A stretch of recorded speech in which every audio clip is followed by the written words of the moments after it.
ஈக்குவலா இருந்தா தானே பாக்ஸ். அப்ப இது பாக்ஸா?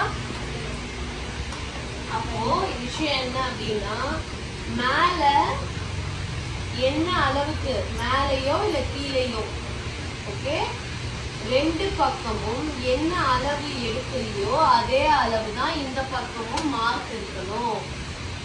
இந்த மார்க் உனக்கு வந்து எனக்கு பாக்ஸ் வந்து நான் தப்பா பிரிக்கிறேன் அப்படின்ற ஒரு இடத்துல என்ன எடுக்கிறியோ அதே தான் இங்கேயும் இருக்குது. டாட் வச்சுட்டு கூட நீங்க மார்க் பண்ணிடுவோம். இல்ல இன்னொரு கூட என்ன பண்ணலாம், இன்னொரு ஈஸியான டெக்னிக் என்ன பண்ணலாம் அப்படின்னா, பிரிக்கிறியா, ட்ரையாங்கிள் போட்டு, ஓகே,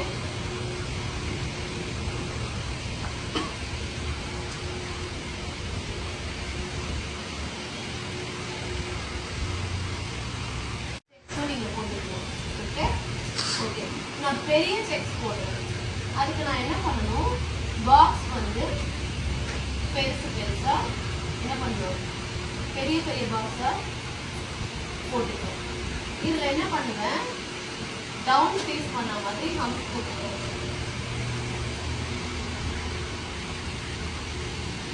இப்ப நான் இதுல டவுன் ஃபேஸ் பண்ணிருக்கேன் அப்படின்னா ஆப்போசிட் சைட்லயே நான் என்ன பண்ணணும், டவுன் ஃபேஸ் பண்ணி தான் போடணும். நான் ஆப் ஃபேஸ் பண்ணி போனேன்னா மாறி இருக்கும். ஸோ எந்த பக்கம் ஃபர்ஸ்ட் ஸ்டார்ட் பண்றியோ டவுன் போட்டு, அதே இது அடுத்த ஆப்போசிட் சைட்ல என்ன பண்ணுவோம், டவுன்ல தான் போடும்.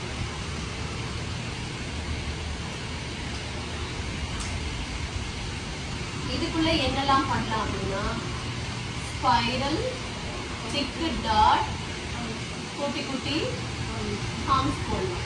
லோட்டஸ் போட்டு ஃபுல்லா திக் பண்றாங்களா, அது எலிஃபென்ட், மினி எலிஃபென்ட் போட்டு திக் பண்றது. ஓகே,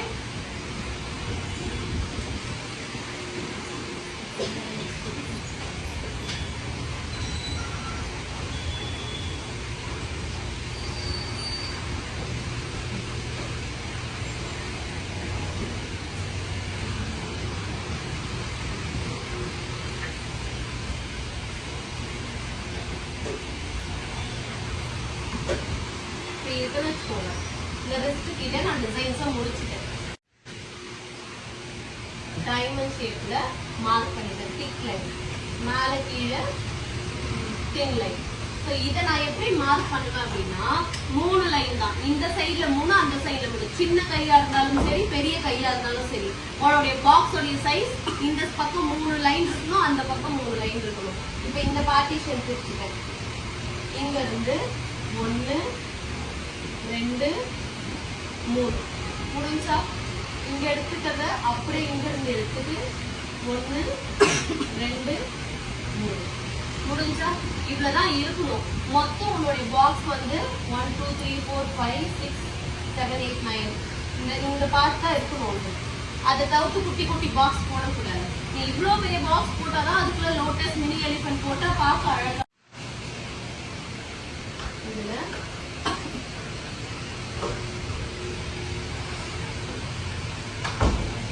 சென்டர் பெட்டல், சைடுல 2 பெட்டல், கீழே சர்க்கிள்.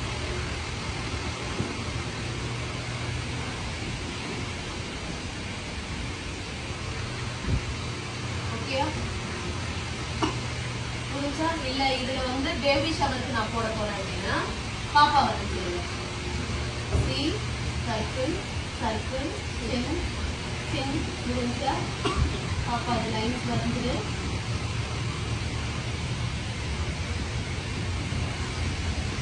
இப்படி போட்டு ஃபுல்லா ஃபில். பேபி ஷவருக்கு இந்த மாதிரி பாப்பா வந்து நீங்க என்ன பண்ணணும், இந்த மெட்டீரியல் போட்டு முடிச்சு பேக் ஹேண்டே நான் ஃபுல்லா ஃபினிஷ் பண்றேன் நீங்க பாருங்கன்னு சொல்லிட்டு அவங்கள போயிட்டு அதுக்கப்புறமா நீங்க வந்து கண்ணாடியில எப்படி வந்து பாருங்கன்னு சொல்லலாம். ஸோ அவங்க போய் கண்ணாடியில போய் இந்த 2 கையும் இப்படி ஸ்ட்ரெயிட்டா பார்க்கும்போது ஆமாக்கா ஸ்ட்ரெயிட்டா தான் இருக்கு அப்படின்வாங்க. நீ அதே இப்படி வச்சுட்டு போட்டோ எடுக்கும் போதும் கை இப்படிதான் போட்டோ எடுக்கணும்.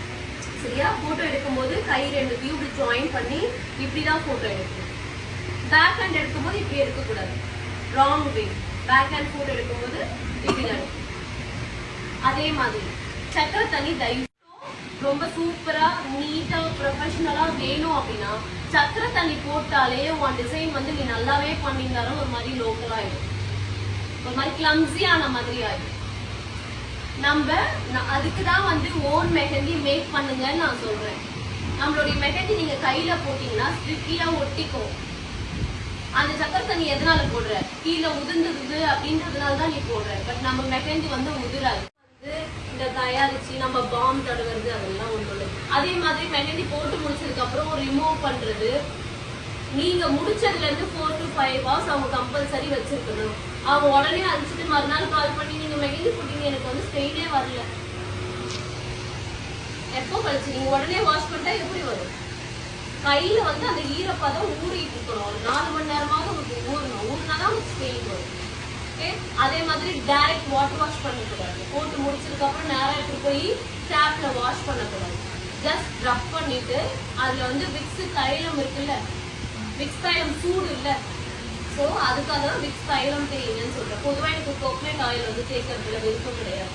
ஏன்னா தேங்காய் வந்து நம்மளுக்கு என்னது அழிக்கிற தன்மை. நம்ம ஒரு ஃபேஸ் மேக்கப் போட்டா கூட தேங்காய் போட்டு தானே ரிமூவ் பண்றோம். ஸோ அது வந்து ரிமூவ் பண்ற விஷயம் தேங்காய். ஸோ அதனால நான் மோஸ்ட்லி அதை ப்ரிப்பேர் பண்ண மாட்டேன். ஸோ விக்ஸ் தைலம் தான் தேய்ச்சிக்க சொல்லுவேன். விக்ஸ் தைலம் தேய்ச்சிட்டு விட்டுருங்க.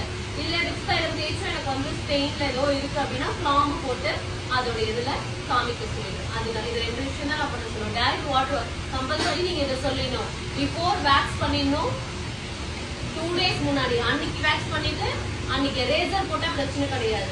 பட் வேக்ஸா பண்றோம் அப்படின்னும் போது அவங்க போட்டு இழுக்கிறாங்க இல்லையா, ஸோ நம்ம ஸ்கின்ல இருக்க போர்ஸ் ஓப்பன் ஆயிருக்கும். ஸோ அது ஓப்பன் ஆயிருக்க பட்சத்துல நீங்க போயிட்டு அதுல போய் மெஹந்தியை போடும்போது ஸ்கின் அலர்ஜி வர்றதுக்கான வாய்ப்பு இருக்கு. ஸோ உங்ககிட்டயும் அது இருக்கணும். பேஷன்ஸ் ரொம்ப ரொம்ப ரொம்ப இம்பார்ட்டன்ட். மெஹந்தி ஒர்க்கை பொறுத்த வரைக்கும் பேஷன்ஸ் ரொம்ப இம்பார்ட்டன்ட்.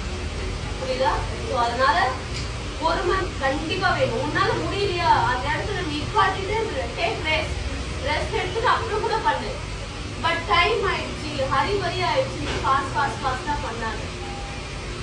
நீ ஆரம்பத்துல இருந்து பண்ணிட்டு இருந்தது வரைக்கும் அந்த ரிஸ்க் வரைக்கும் பண்ணிருப்ப, அது அவங்களுக்கு பெருசா தெரியாது.